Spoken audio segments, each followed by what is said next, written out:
The only reason I'm doing this review is because I had one written but just didn't feel like getting rid of it at the time. Now it's taking up space and I just want to get this out of the way.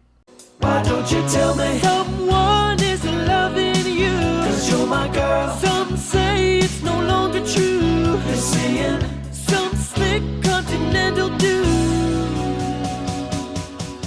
Four dumbass girls summon Slenderman using an online video. That's basically it. This movie could have gone in various different directions, either talking about the established folklore for Slenderman, doing something like the game had done, or what we thought it was going to be about was the girls who had tried to sacrifice their friend in order to summon Slenderman, or as an offering to Slenderman. None of these three potential paths were ever followed for this film. Instead, we get what appears to be a weird kind of horror drama about the inner workings of this group of girls. Their relationships with one another and how this has affected them, how this is gradually driving them insane because apparently they did successfully summon Slenderman. It's just stupid. Most of the film doesn't even involve Slenderman. It's only at the very end that you really get to see him. The rest of the time, you're just dealing with what's happening with these girls and how their relationships are falling apart, how they are fighting each other, all because of this stupid idea that they had that was for kicks. The characters were empty, the effects were terrible, and I mean really terrible. We're talking early 2000s level terrible.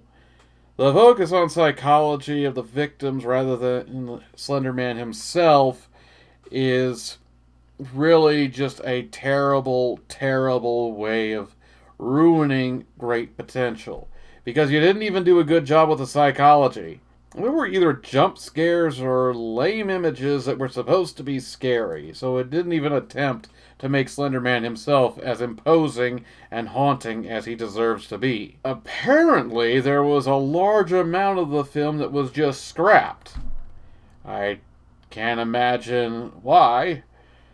Of course, the evidence was pretty blatant when you saw the trailer, and none of the scenes in the trailer actually show up in the movie, or at least none of the ones that made it interesting enough for me to even give this film a chance. Now, I did have another reason for watching this movie, or reviewing this movie rather. It wasn't just because it was taking up space in all the reviews that I have that I haven't made a video for. It's because there's one thing I want you to take away from this film. Above all else, just one thing. Don't blame the girls for how bad this film was.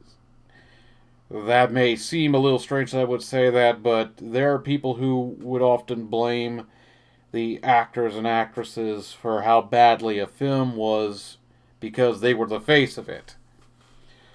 Kind of like how people were blaming Halle Berry for how bad Catwoman was, when really she didn't write it, direct it, or produce it to my knowledge. This was just her. If you were offered the opportunity to play Catwoman and you're a gorgeous woman, why wouldn't you do that? Just like how Ryan Reynolds played Deadpool in Wolverine Origins. But we saw that he can do a better Deadpool. It's just, it was an offer.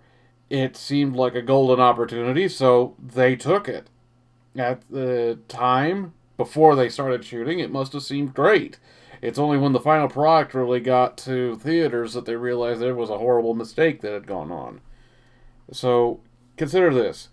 Those girls are young, they're probably very inexperienced, and they're looking for whatever roles they can get to get a start in their career. So, when they heard that there was a Slenderman movie and that they were getting a part in it, why wouldn't they do that? So yeah, just don't be judging them based on this film. This was a film that nobody could salvage.